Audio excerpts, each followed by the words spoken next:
আসসালামু আলাইকুম ওয়া রাহমাতুল্লাহি ওয়া বারাকাতুহু। আলহামদুলিল্লাহি ওয়াহদা ওয়াস সালাতু ওয়াস সালামু আলা মান লা নাবিয়্যা বা'দা। প্রিয় মুসলিম ভাই বোনেরা, আজ আমি যে বিষয়টি নিয়ে আপনাদের মাঝে উপস্থিত হয়েছি তা হলো দুই সেজদার মাঝে বসে যেই দোয়া পড়তে হয়। আবার লক্ষ্য করুন, দুই সেজদার মাঝে বসে যেই দোয়া পড়তে হয়। খুব মনোযোগ সহকারে লক্ষ্য করবেন, আমি আশা করি আপনাদের জন্য উপকার হবেই হবে ইনশাআল্লাহ। লক্ষ্য করুন, আল্লাহুম্মা গফিরলি, আল্লাহুম্মা গফিরলি,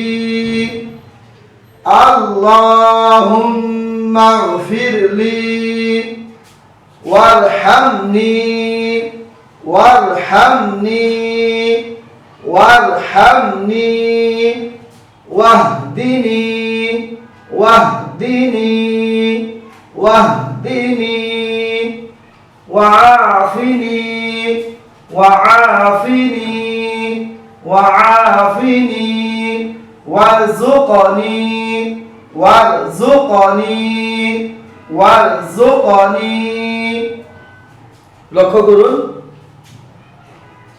আল্লাহুম্মা গফিরলি ওয়ারহামনি ওয়াহদিনি ওয়াআফিনি ওয়ারযুকনি।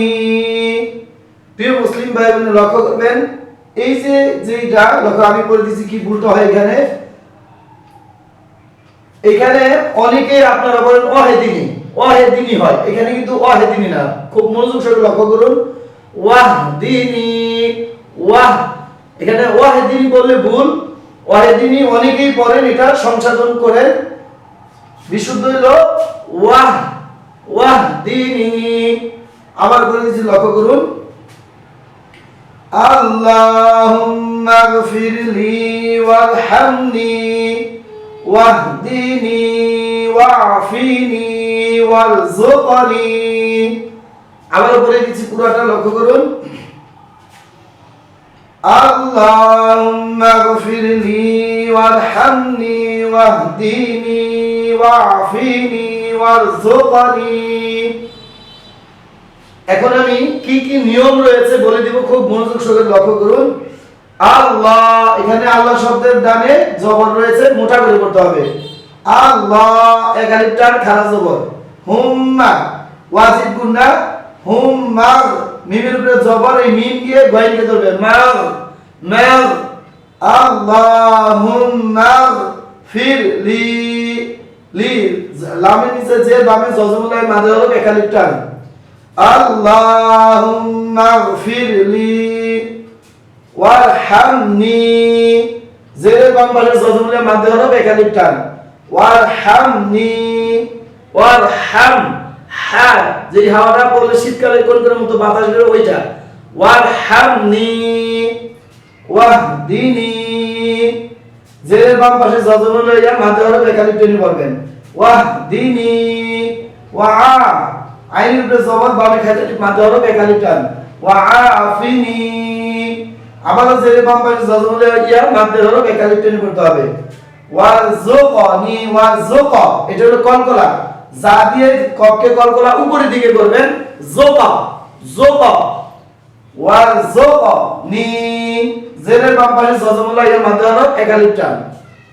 লক্ষ্য করুন, আল্লাহুম্মা গফিরলি ওয়ারহামনি ওয়াহদিনি ওয়াআফিনি ওয়ারযুকনি। এখন আমি এই দোয়াটির অর্থ বলে দিব, লক্ষ্য করুন, হে আল্লাহ আমাকে মাফ করুন, আমাকে অনুগ্রহ করুন, আমাকে হেদায়েত দান করুন, আমাকে শিফা দান করুন, আমাকে রিজিক দান করুন। প্রিয় মুসলিম ভাই বোনেরা, সালাত শব্দের অর্থ বিশেষ দোয়া, কিন্তু আমরা অনেকেই বুঝি না। দেখেন এই দোয়াটা কিন্তু আমরা কত কিছু, আমরা প্রত্যেক রাকাতে এই দোয়াটা বলি। অবশ্যই এই দোয়াটি বিশুদ্ধভাবে আপনাদের শিখে বুঝে অর্থ সহ বুঝে এরপরে আমল করবেন, আশা করি আপনাদের অবশ্যই কল্যাণ হবে, ভালো হবে। প্রিয় মুসলিম ভাই বোনেরা, আসুন আমরা নিজেরা বিশুদ্ধভাবে গ্রহণীয়ভাবে সুন্দর করে সালাতের ভিতরে যে দোয়াগুলো রয়েছে আমরা শিক্ষা নেই, শিখে আমল করি এবং অন্যদেরকেও শিখিয়ে দিই এবং শেখার সুযোগ করে দিই। এই বলে আজ আমি এখানেই পড়া শেষ করতেছি। সুবহানাকাল্লাহুম্মা ওয়া বিহামদিকা লা ইলাহা ইল্লা আনত আস্তাগফিরুকা ওয়া আতুবু ইলাইক। আসসালামু আলাইকুম ওয়া রাহমাতুল্লাহ।